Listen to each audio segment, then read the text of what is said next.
Hello everyone, welcome to Time to Learn Easy. இந்த வீடியோல நாம என்ன பார்க்க போறோம் அப்படினா 10th standard social science history 8th unit nationalism Gandhian phase இந்த யூனிட்ல part 9 வந்து நம்ம பார்க்க போறோம்.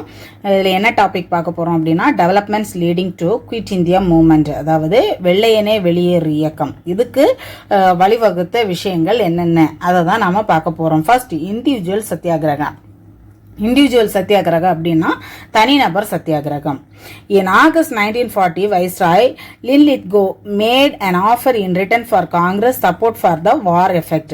அதாவது 1940 ஆகஸ்ட் மாதம் வந்து பிரிட்டிஷ் வைஸ்ராய் லின்லித்கோ அவர் வந்து என்ன செய்கிறாரு அப்படின்னா, காங்கிரஸ் வந்து செகண்ட் வேர்ல்டு வார் நடக்கிறப்ப வந்து இந்தியர்கள் வந்து ஆதரவு கொடுக்கணும், ஸோ அதுக்காக வந்து அதுக்கு காங்கிரஸ் சம்மதிக்கணும் இல்லையா. ஸோ இவர் வந்து ஒரு சில சலுகைகளை வழங்குறதுக்கு முன் வராரு. Hence Gandhi declared limited satyagraha which would be offered by a few individuals.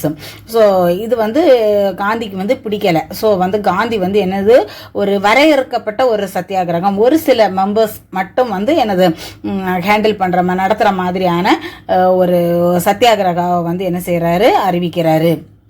Vinoba Bhave was the first to offer Satyagraha on 17th October 1940. So இந்த அவர் வந்து அதாவது தனித்தனியாக மொத்தமாக கூட்டமாக இல்லாமல் தனித்தனியாக செய்கிற மாதிரி அவர் சொல்கிறாரு. ஸோ அதில் வந்து ஃபஸ்ட்டு அந்த சத்தியாகிரகாவை கடைபிடிக்கிறவர் யார் அப்படின்னு சொன்னால் Vinoba Bhave.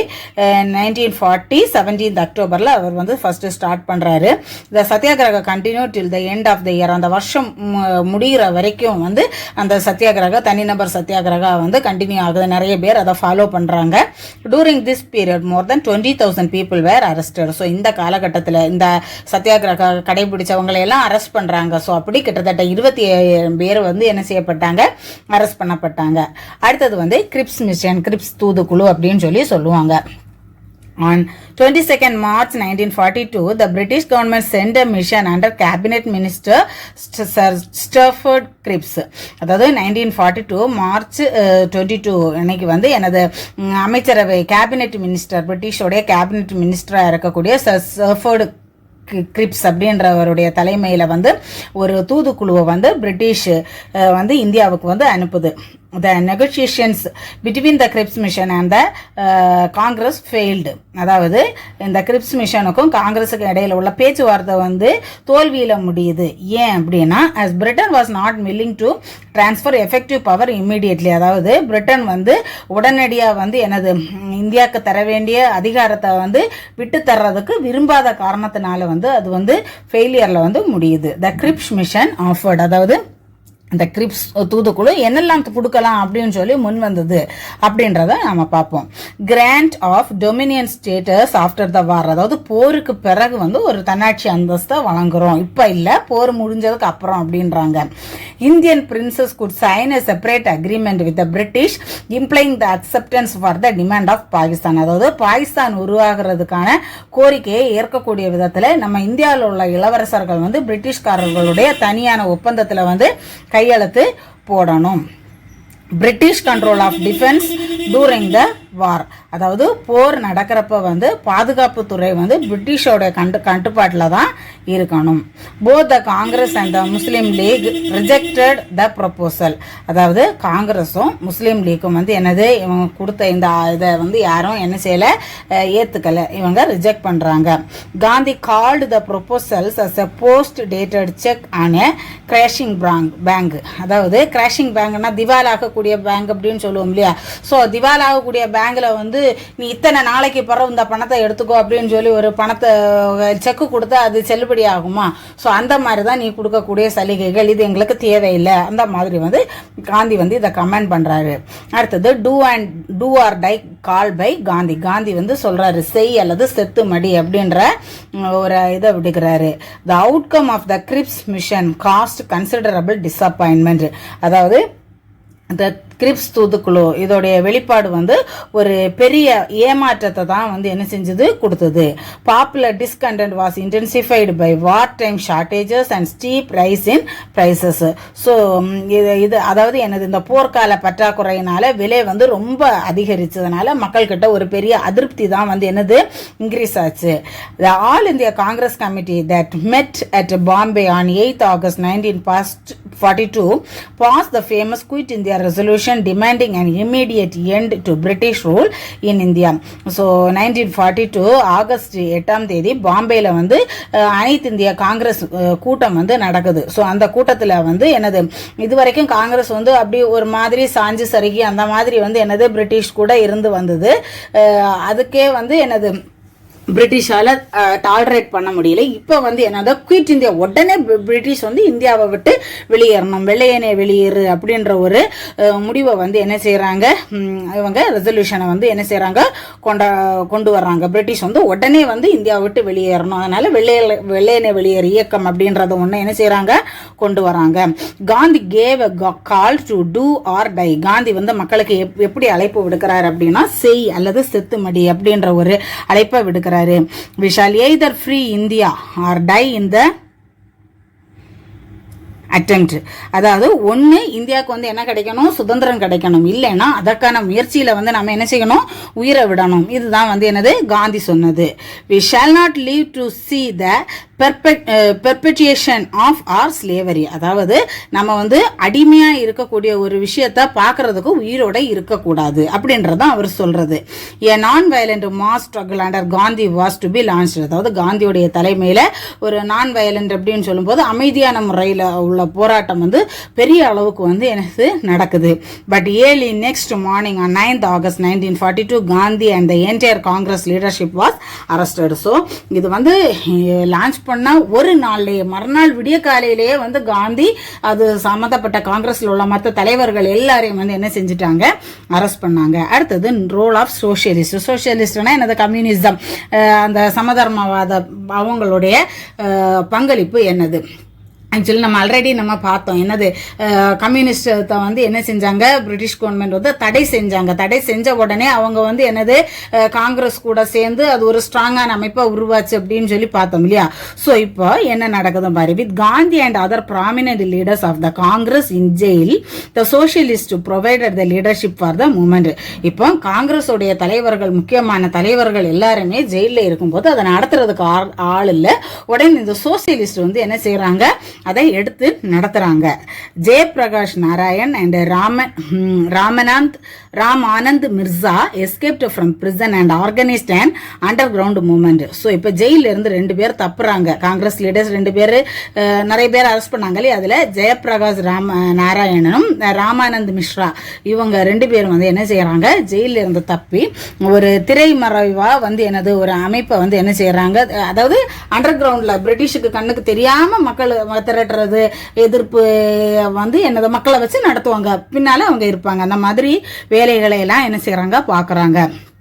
Women activists like Aruna Asaf Ali played a heroic role. அதாவது பெண்களில் வந்து அருணா ஆசஃப் அலி இந்த மாதிரி நிறைய பெண் தலைவர்கள் வந்து ரொம்ப முக்கியமான ஒரு ஹீரோயிக் அப்படின்னு சொன்னால் எனது ஒரு தலைமைத்துவமான பணிகளை வந்து நடத்துகிறாங்க. Usha Mehta established Congress radio under ground which successfully function till November 1942.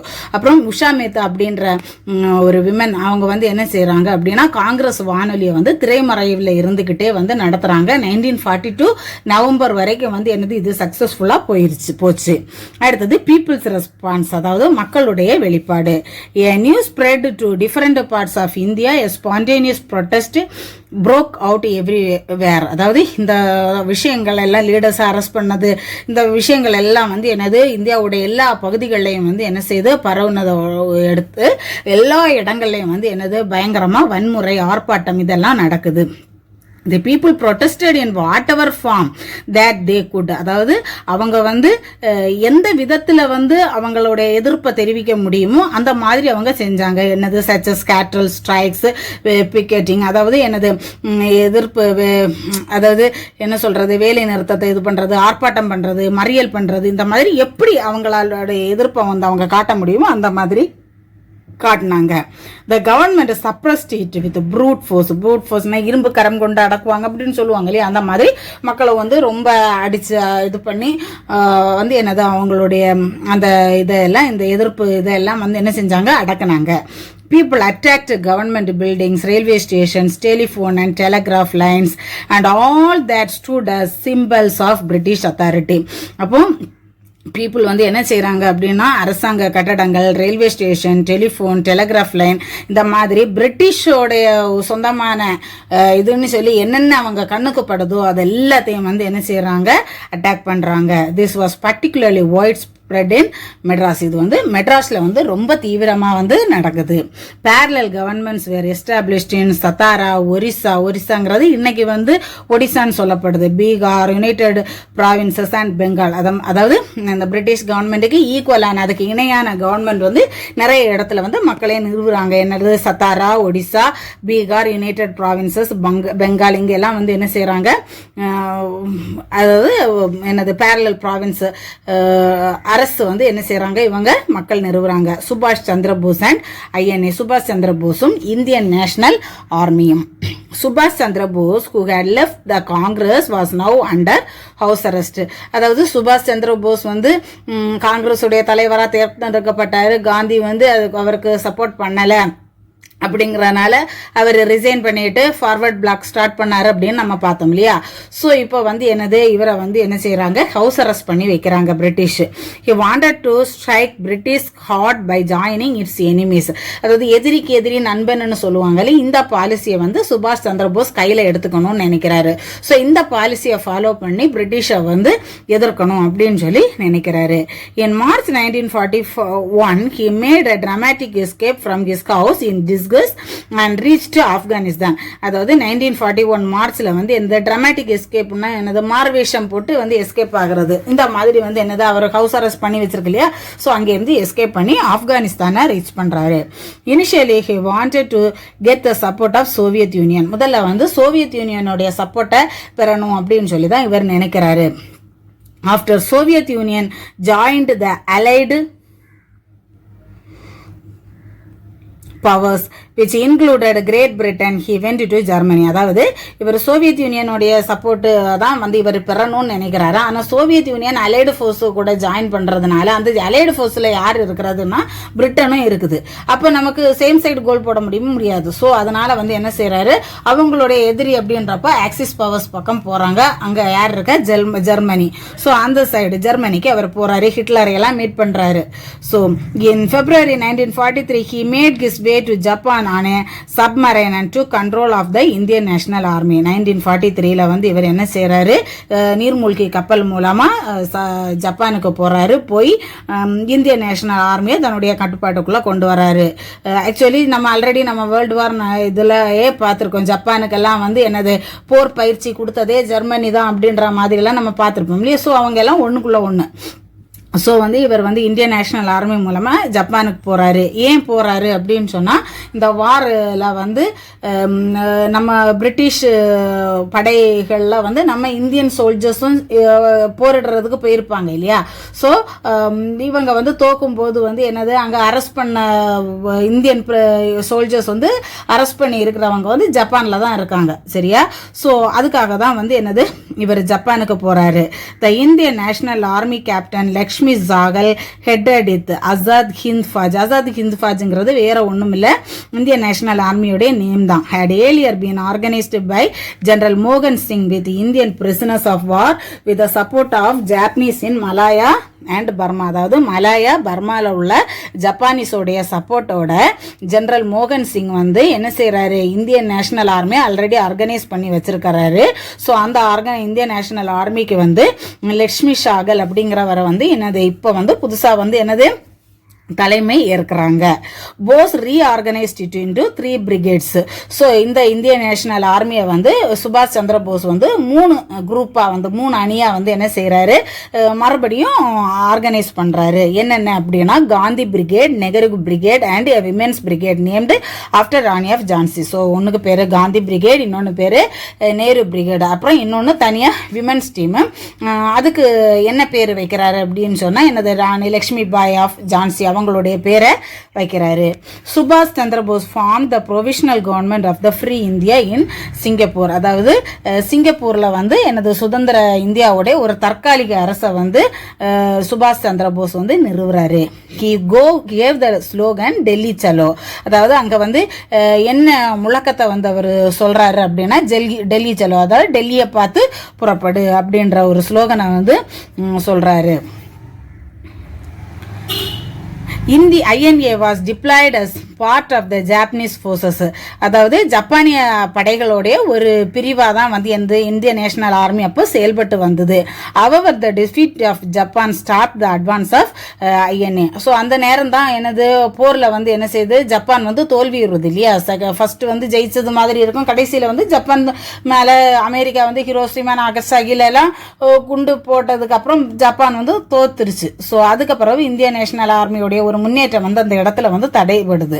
The airplane carrying Subhash Chandra Bose crashed, bringing to an end his crusade for freedom. அதாவது சுதந்திரத்திற்காக அவருடைய பாடுபட்ட இது வந்து ஒரு முடிவுக்கு வருது. எப்படின்னா எனது அவர் டிராவல் பண்ண ஃப்ளைட் வந்து எனது ஆக்சிடென்ட் ஆக போகி அதோட எனது சுபாஷ் சந்திர போஸ் சாப்டர் வந்து முடிவுக்கு வருது. பட் நம்ம வந்து இதில் வந்து ஒரு சில ரூமர்ஸ் இருக்குது. சுபாஷ் சந்திர போஸ் வந்து ஒரு அவரை பிளான் பண்ணி கொலை பண்ணினது அப்படின்னு சொல்லி ஒரு விஷயம் இருக்குது. அதுக்கு அடுத்தது வந்து என்னது, சுபாஷ் சந்திர போஸ் வந்து தப்பிச்சு போயிட்டாரு, அவர் தலைமறைவாக தான் இருந்தார் அந்த மாதிரி. பட் என்னுடைய ஒப்பீனியன் என்ன, அவர் தலைமறைவாக இருந்து இவ்வளவு போராடினவர், துணிச்சலாக இவ்வளவு பண்ணினவர் வந்து எனது தலைமறைவாக வந்து எனது கண்டிப்பாக வந்து இருந்திருக்க மாட்டார், அவர் கொல்லப்பட்டார் அப்படின்றது தான் என்னுடைய opinion. The British government arrested the INA officers and put them on trial in the Red Fort. British government வந்து என்ன செய்யுது அப்படின்னு சொன்னால் இந்திய நேஷனல் ஆர்மியில் உள்ள அதிகாரிகளை எல்லாம் அரெஸ்ட் பண்ணி அவங்கள வந்து செங்கோட்டையில் விசாரணைக்காக வைக்கிது. The trial became a platform for nationalist propaganda. இந்த விசாரணை வந்து எனது தேசியவாத அமைப்புக்கு பிரச்சாரத்துக்கு வந்து ஒரு மேடையாக வந்து அமையுது. The Congress set up a defense committee comprising Nehru, Tej Bahadur Sapru, புலாபாய் தேசாய் அண்ட் ஆசஃப் அலி. அதாவது காங்கிரஸ் வந்து எனது ஒரு பாதுகாப்பு கமிட்டியை வந்து ஏற்படுத்துது. ஜவஹர்லால் நேரு, தேஜ் பகதூர் சாப்ரு, புலாபாய் தேசாய், ஆசஃப் அலி இவங்களுடைய தலைமையில் வந்து எனது இவங்களையெல்லாம் உள்ளடக்கின ஒரு பாதுகாப்பு கமிட்டியை வந்து என்ன செய்யுது, காங்கிரஸ் வந்து செட்டப் பண்ணுது. Though the INA officers were convicted, they were released due to public pressure. இவங்க வந்து குற்றவாளிகள் அப்படின்னு சொல்லி நிரூபிக்கப்பட்டாலும் பொதுமக்களுடைய அழுத்தம் ப்ரெஷர்னால வந்து என்ன செஞ்சாங்க, அவங்கள ரிலீஸ் பண்ணாங்க. த INA exploits and the subsequent trials inspired the Indians. அதாவது இந்த இந்தியன் நேஷனல் ஆர்மி இதோடைய தாக்குதல்கள், ஸோ அதை அப்புறம் அதை அடுத்து வந்து உடனே அவங்க விசாரணைக்கு அரெஸ்ட் பண்ணி விசாரணை பண்ணுறது, இந்த மாதிரி விஷயங்கள் கண்டினியூஸாக நடக்கிறது. இது இந்தியர்களுக்கு வந்து ஒரு உற்சாகத்தை தான் வந்து கொடுத்தது. ஸோ இதோட நம்ம இந்த வீடியோவை முடிச்சுக்குவோம். ரிமைனிங் பார்ட் வந்து நெக்ஸ்ட் வீடியோவில் பார்ப்போம். Thank you children.